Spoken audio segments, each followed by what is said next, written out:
is Ode on a Grecian Urn. An urn is something that holds the ashes of a departed.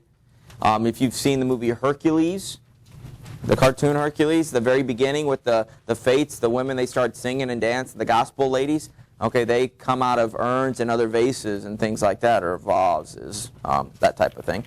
But we're going to read this particular piece by John Keats, a very, very famous individual. He died extremely young again. We're kind of seeing that play out from time to time. In his author information, it mentions that there wasn't a writer, Shakespeare or Milton or anybody, that was as accomplished as Keats was by the age of 25. He was famous at that particular point, not famous for being famous, but famous for his work.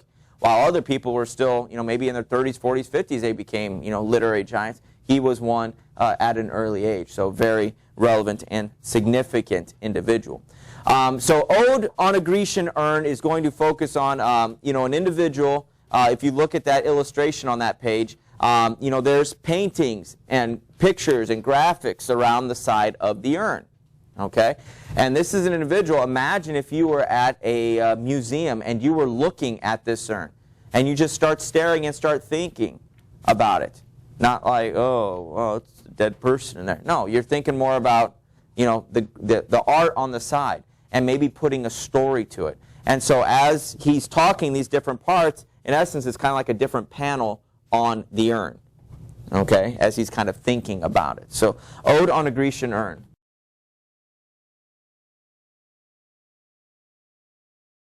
Ode on a Grecian Urn. You may have gone to a museum at some point. I don't know. You guys take field trips in middle school, elementary, and go to museums still? Some of you. If you ever go to a place and you just kind of look at artifacts, some of them might be boring to you, others might be more interesting. But then something might catch your attention. I remember taking some students to a convention in Atlanta. We went to a Vincent van Gogh Art Museum. And I just remember there was this big painting that wasn't Van Gogh, but it was from 8 foot tall, 4 foot, 5 foot wide. It was just massive. And it showed this big battle. There was in the foreground, this big horse and a man on it and with a sword and all these little battles in the background. And it's one of those that, some people just walk right by, but I found interesting. I don't think it was a bloodshed, but just all of the little details and stories that was happening in the background.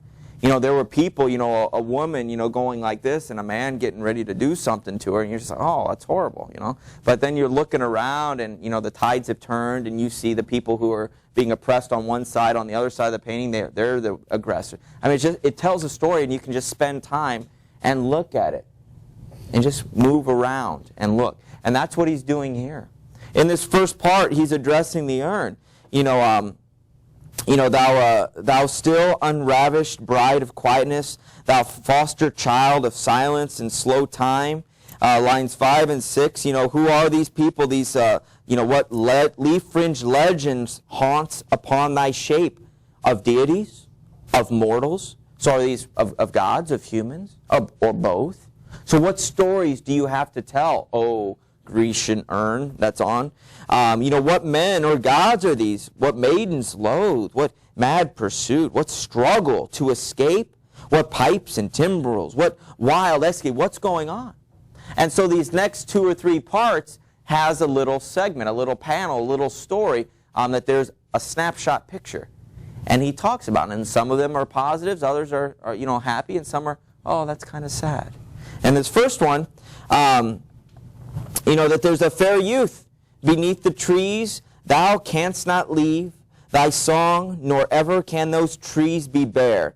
Bold lover, never, never canst thou kiss, thou winning near the goal, yet do not grieve. She cannot fade. Though hast not thy bliss, forever wilt thou love, and she be fair. Very similar. Remember when we talked, there was that one sign about the guy who wrote her name on the sand, and then the water went away, or the water came in and took the name, and then he did it again, and then he said, well, I will capture you in verse for eternity, something like that. And so we have these 2 lovers underneath the tree, and you can imagine one singing to the girl or singing to a woman, maybe leaning in for a kiss. And he's like, oh, how cute, how wonderful, you two there. But then he goes, oh, bold, bold lover, you're never going to get that kiss.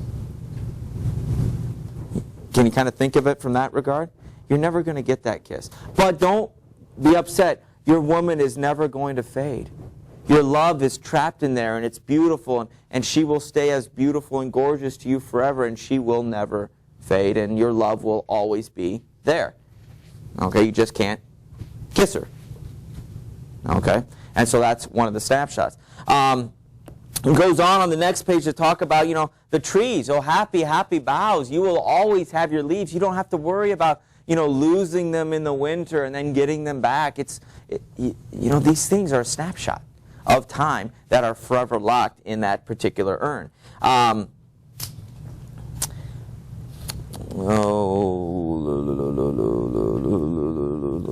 like the fourth one. Who are these coming to the sacrifice? To what green altar, O mysterious priest, leadst thou this heifer lowing at the skies? So there's a picture of a man pulling walking with a cow. Well, the question starts to be, if you think about it on a different level, where are you going? Why are you going? Are you going to market? Are you going home? Are you going to sacrifice that beast? Okay, wherever you're going, you're never going to come back to that particular place. So that house you left, this is really thinking about it.